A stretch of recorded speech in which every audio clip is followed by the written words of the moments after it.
speak Irish. And I'm at the Camp Kennerk Podcast studios, and you would not believe what's going on today. You know, we've always had things going left, going right, going center. But today we have a special happy camper interview going on today, and you will not believe who this person is. He has credentials that you couldn't believe because I don't believe him either. But what the heck? That's the way it is. You know, make them laugh, make them cry, just make them remember you. So I wanted to let everyone know some of the criteria that it takes to become a happy camper. There aren't any. If you just want to come on and talk, we're here.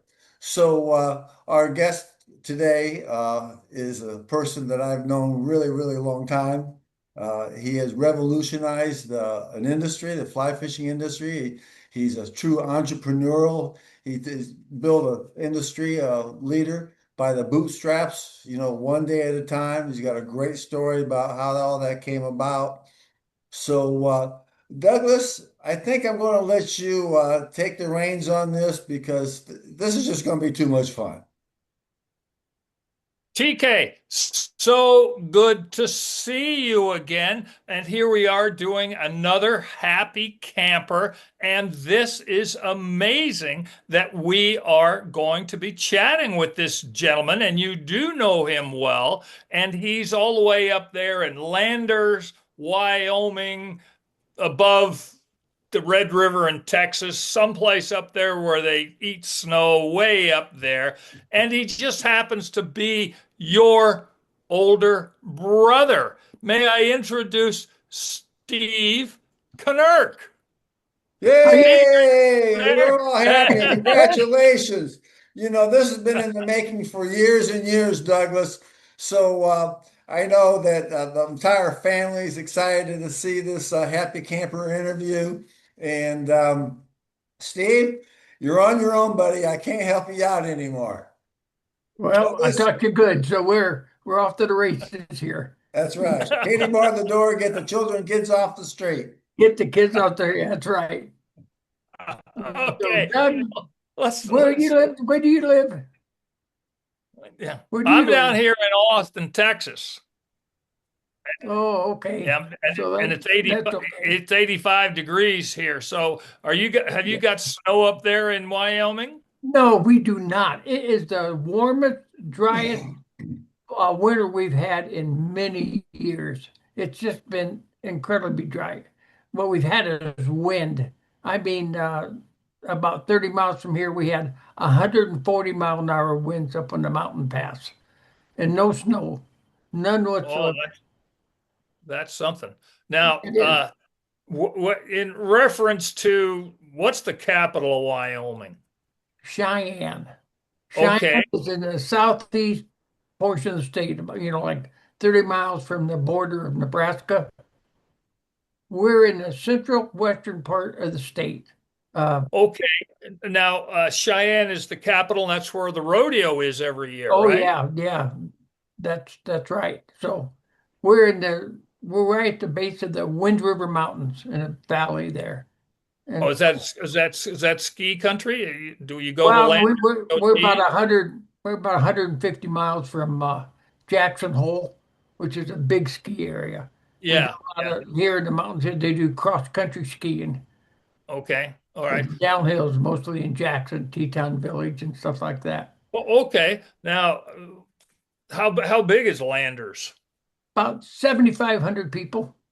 Oh, a nice small town there. Yeah, Okay. it is. And the main industry is we have the Catholic College, a 4-year Catholic college that started about 7 or 8 years ago. And then we have Knowles, which is a National Outdoor Leadership School. Okay. They take people in the summer, and this is their international headquarters because they have programs that they go all over the world to take students in the mountains and stuff. Okay. So what's the name of the Catholic college again, please? Wyoming Catholic College. Oh, Wyoming Catholic College. Okay. Real original. Yeah. Douglas, I think the reason why they call it that is because all the saints' names have already been taken. That's right. That's about right. And Now, we're right on the edge of the Wind River Indian Reservation, oh, okay. All just right. 2 Now, hours away. how did Landers start? Was it some fur trapper got there and A said, trading I've post. had enough and this is it? Oh, you've heard of South Pass? It was the only uh, road that wagons could get across the Rockies in. Oh, And that was South Pass City. They had movies about it and things, but um, it was a very going concern, and they found gold up there in the 1860s. So the gold miners came up, and at one time I had like 7 or 8 thousand people there, gold mining, but it all played out.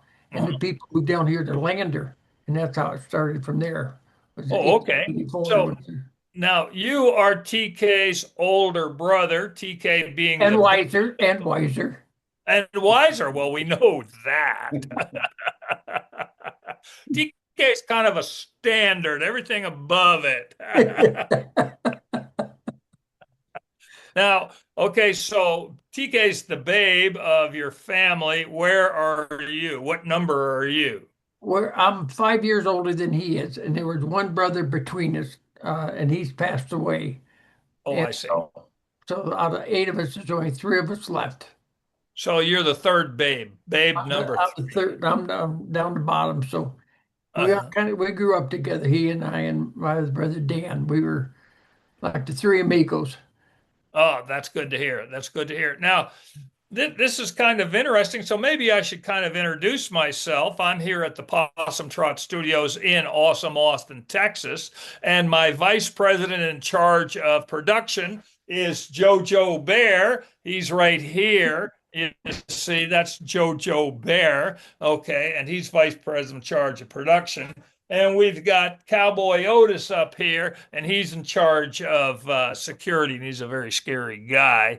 And so we also have a new addition because TK has a dog named Dot. Well, I've got a dog named Dash because he wanted to get sweet with Dot, so that's why he got the dots. You see, he's smooth. He's smooth. But this is Dash. We got him as a Christmas present. He followed me home after I paid $5. So we're happy to have him.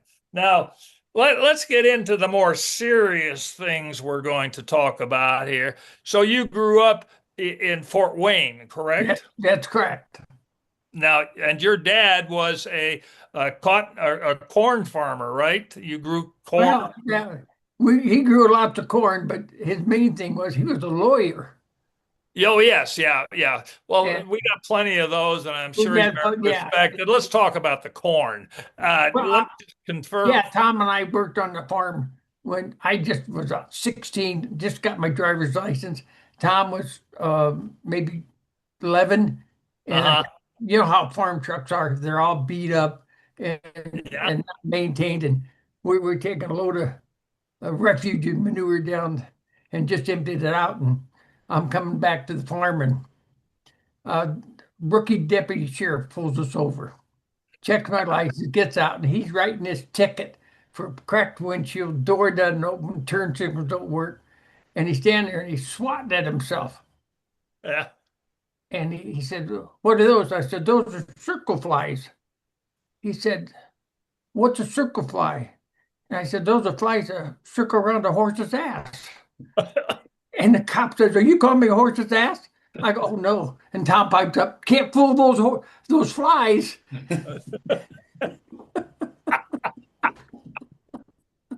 So that's what I had to put up with.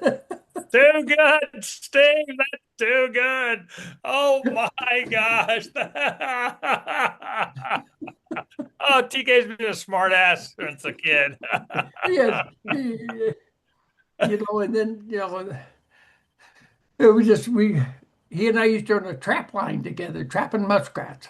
Yes, yes, I've heard that part of the story, but I want to hear your version. Okay. My version, Yeah, well, your version. we had about a dozen traps. That was it. And we went down scouting and we found this place that was just loaded. I mean, they were just tripping themselves to get into our traps. There were so many. So we went to my dad and said, "Dad, we need $100." And they said, $100 for what? And I said, we got to buy more traps. I said, we can't cover all this area with 12 traps.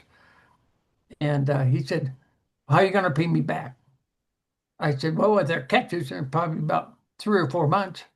He goes, okay.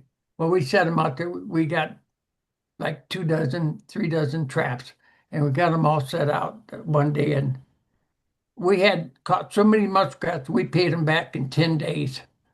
Oh, really? Really, that's a true story.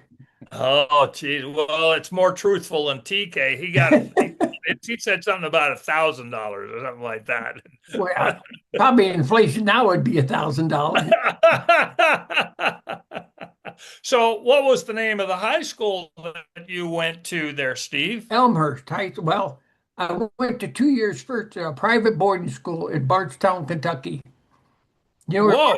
Bardstown is? It's the bourbon capital of the world. Okay. All right. That's my And type of town, but I've never heard of Bardstown, but I believe you. Were you they're 40 sent there? miles. Were you sent there because you were a problem child? No, I came to straighten the problem childs out, you know. No, they had distilleries all over. And back in the 60s when we went, they didn't have any EPA. And so in the night, they'd open the hatches where the barley was, and Yes. real syrupy smell. It was the only place you go to bed sober and wake up with a hangover.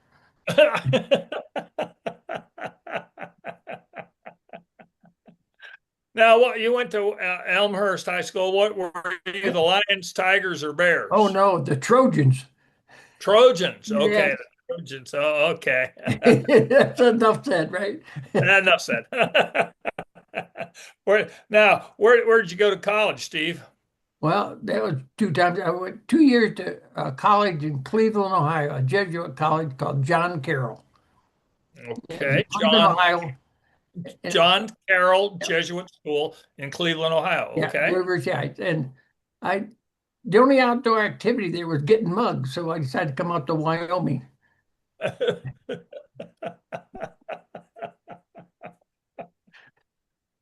Now, where did you graduate college from?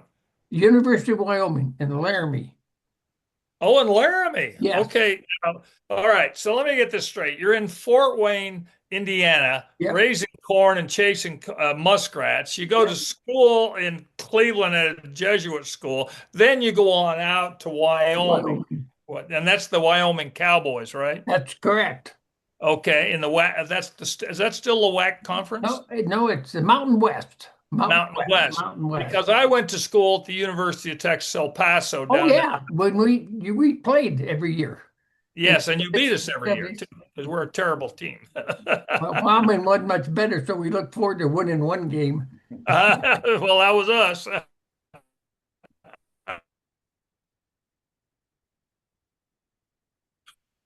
on. Now, our claim to fame is. How did you Cleveland? Why? I mean, Well, I wanted to do something outdoor wildlife or something like that, you know, and actually Wisconsin, Purdue, the students were about at 20. Oh, that's not bad. That's good. And I had 60 credit hours, and they accepted 57 of them. I didn't.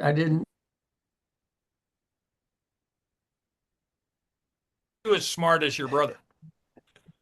Is he Yeah, still there? I know he. Can he Yeah, Yes. I'm here. I I'm see just, his I'm face, just, but I don't think he can Yeah. hear yeah, I'm here. Can you It's not see what's- absorbing it. your brother. Yeah, we've gotten a message here that says unstable internet connection. So just keep on talking, boys. Well, Okay. who's unstable? Well, they said I think I'm changing my name to internet because that's what they You said know? is the unstable part.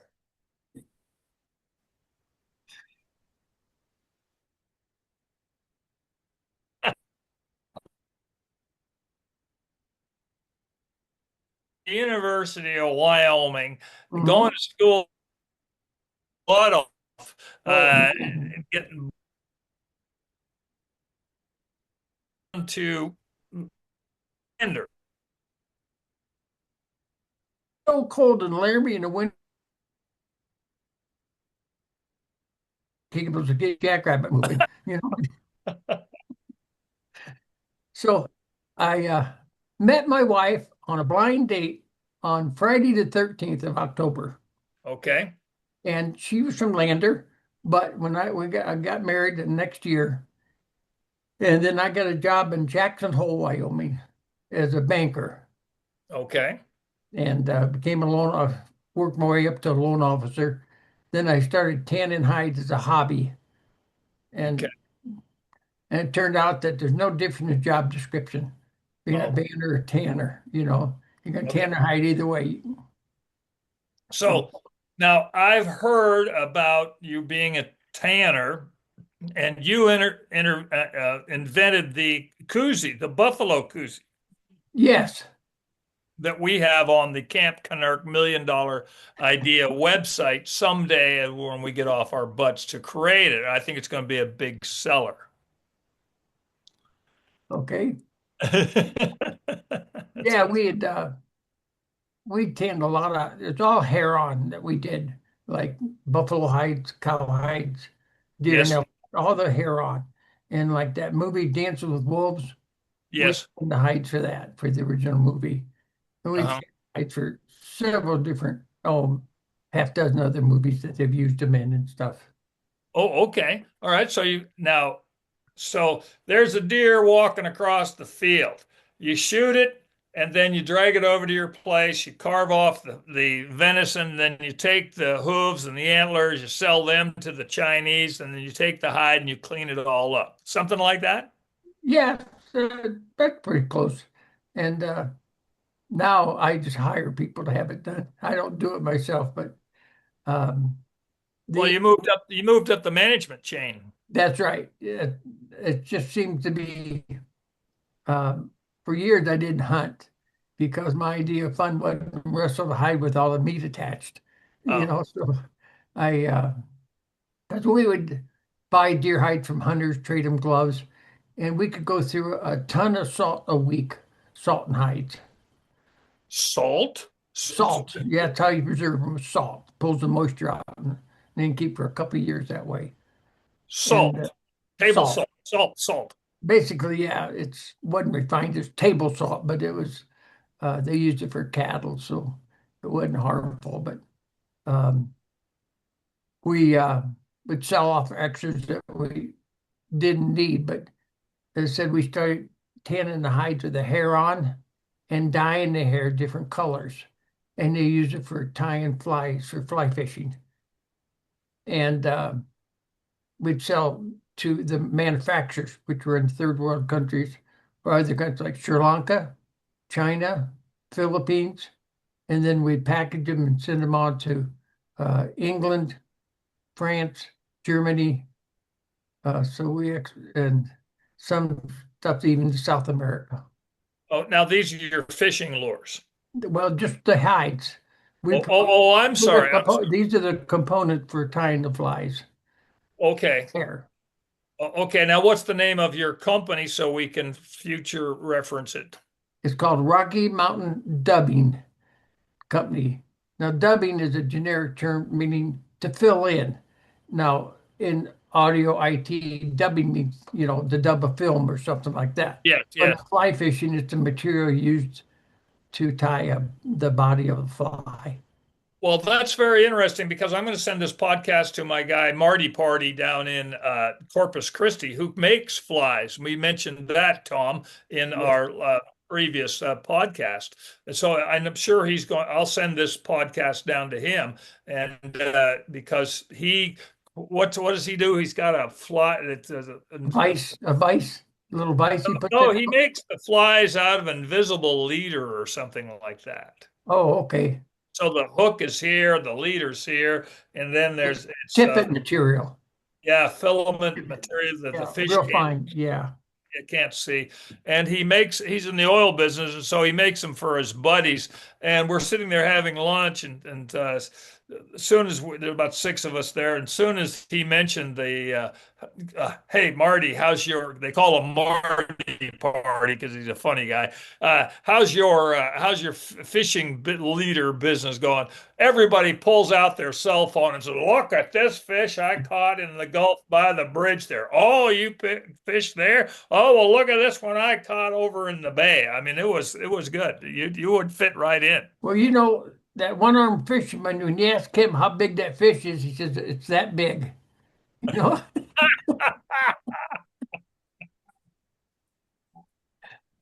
So, Have you ever gone fishing with TK? Is he scared to fish? yeah, he came up here a couple months ago when we went fly fishing. And Okay. I'd send you the picture, but the negative weighed 20 pounds, you know? Now, let me interject this, Douglas. See, when we get together, we go fishing and then we'll play golf. So we refer to that as our fish and chip program. Right. Oh, fish and chip program. Well, TK, should I remind Steve as our motto here at the Possum Trot Studios of drinking beer, watching sports, and looking at girls? Well, you just did. Well, don't ask me for permission when you've already done it, you know? Well, he did say he was educated as a Jesuit and he went to Catholic school. There's a fine line there that I can cross easily. That'll leave you a couple stories, but I won't tell you. I don't want Kevin and Kyle to blush. Come on, those guys are men. They're not boys. They're men. Let me ask Tom, how did your boys do in that fantasy football? Did he get out of the basement? Yeah. They got out of the basement. I had told Douglas, but I'll tell everyone else out there in the galaxy. My son Kevin and Kyle play fantasy football, and of course, if you win, you get a couple $100. But this group that he's involved with, that if you have the worst record, you have to shave your head.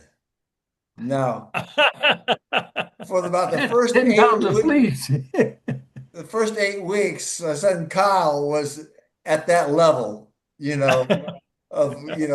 but he finally made some trades and things went his way. So he's out of the cellar, and I'm wanting to see the picture of the loser with his head shaved.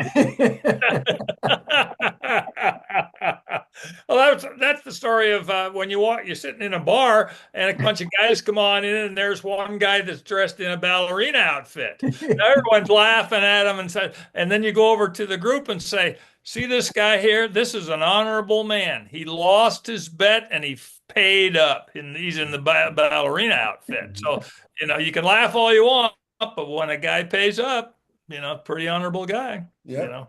Yep. Yeah. So yeah, I got two boys too. I call them Pete and Repeat.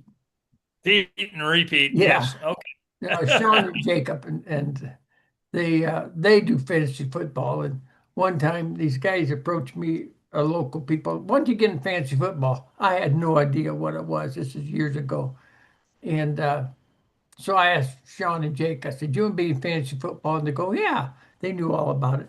I said, "I'll be the money man. You guys do the legwork." And we won for 3 years in a row. They go, "Where did you?" And so I just put my name down there. No, you got to have a nickname. You got to have a team name. So they named us the Mule Skinners. Mule Skinners. Yeah. I love that. Well, there's the old song back in the 50s, Mule Skinner Blues. In fact, maybe back to the 40s, right? Mule Skinner Blues. Okay.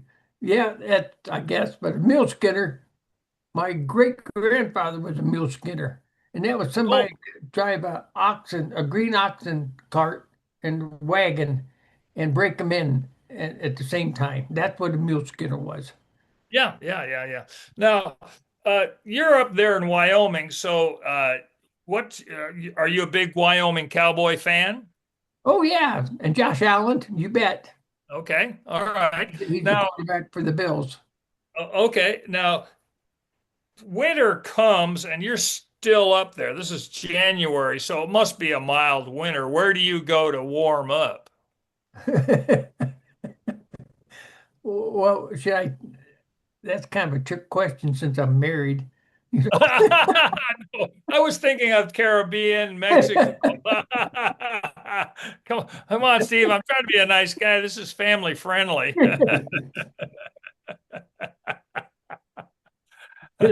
So no, because of the passes we have to go over, we don't go anywhere. We just stay here. But Oh, no, no winter trips or anything like no, that. no. We've done that for some shows I've had to do in Florida and stuff. And driving down I-80 in a snowstorm is not fun. Not And fun at all. Right, right. so, So you live a very interesting life there, Steve, up in Landers, Wyoming. Do you have any messages you would like to give to some young people starting out their life, high school students, college, or well, start? first thing we learn is if it was easy, everybody be doing it. And Yes. miracles just take a little longer. Yeah. You Yeah. know, that's as quick as you get, but Right, right. That's absolutely true. So those are wise words. Now, TK's got probably a question about popcorn. TK, what do you got? Well, Steve, January is National Popcorn Month. yeah. And I didn't know that you could only celebrate popcorn in January, but I was going to remind you about the time that we were working on the farm and we saw the popcorn popping right out of the soil. Oh, And it was so hot. Yeah, it was oh terrible. gosh. And Steve being the always present with having things that are needed. He had a salt shaker in his pocket, so he pulled it out, and we just scooped up those popcorn kernels and threw some salt on there. And man, And, I tell you what, there's nothing we better than said fresh picked popcorn. that's one thing Jiffy Pop didn't miss, you know. And so, Well, we want Camp Kennerk to start planting some Indiana corn there at Camp Kennerk because of the heat down here and the ugly dirt's probably the only thing it'll pop right in the ground, just like that. Yeah, yeah. So now, Steve, we are very, very happy and appreciative for you to be chatting with us as a happy camper. We have a small gift for you. I'll get your address from TK here in a bit. We do a charitable situation. It's called the Top of Possum Trot Flipper Walk. And what it is, and in June, we do it in June, it's be our 6th year. And what we do is walk up Possum Trot. Now it's about a quarter of a mile, maybe less than that. And the first hill is like this, and then it goes flat. And then the second hill is like this to a position just outside of my house where it's 560 feet above sea level, but we do it in scuba flippers. We walk this quarter mile in scuba flippers, and TK and the Kennerk boys came last year, and hopefully they'll come again this year. And we raise money for Dell Children's Cancer Fund. well, we had the muskrat slide. Oh, the muskrat slide. Yeah, Okay. we had the muskrat slide. What is the muskrat slide? It was right behind the bar we went to. Oh, You're watching, you're sliding with the muskrats. do you remember the name of that bar? High-low, the High-low Inn. I don't know. Do you think it's still open? Oh, I hope not. Too many memories. Well, Steve, we have a gift for you for Thank you. participation here. These are keychains in the shape of flippers Okay. because our motto is flip off Big C. Okay. And so we will send you a couple of these. How many in your family? You and your wife and the boys? Yeah, that'd be fine, my wife and I. Okay, and the two boys? Yeah, yeah, that'd be Okay. fine. Yeah, 4 of them would be more than enough. Okay, just a little token, flipping off Big C. At our age, we all know what Big C is, but the Dell Children people are doing their best bit, and we give it a shot with the top of Possum Trot Flipper Walk. TK can send you some videos of that, but a small gift for you, and really appreciate you joining us today with your stories. Great, great stories. Your elephants, you're a big collector of elephants. So next time I'm on, I'll show you some of I got elephant skins that we tan. Elephant skins. Yes, Oh, okay. All right. Now, I did not know. TK, did you know this? They've got elephants up there in Wyoming. Well, right no, but there. I do have some authentic buffalo elephant skin hide Oh, right that's that here. he was going to give you there. Ah, And but see, the okay. problem is, Tom, show that up again. They're the hardest hide to tan. See those little creases in there? Yeah. That's through the anatomy of the elephant. We have to put fillers in so it comes out even, because Ah, the it has to do with 60% of the sex glands of an elephant are in his front feet. 60% of an Yeah, elephant's six sex glands are in his front teeth. yeah, because they step on you, you're screwed.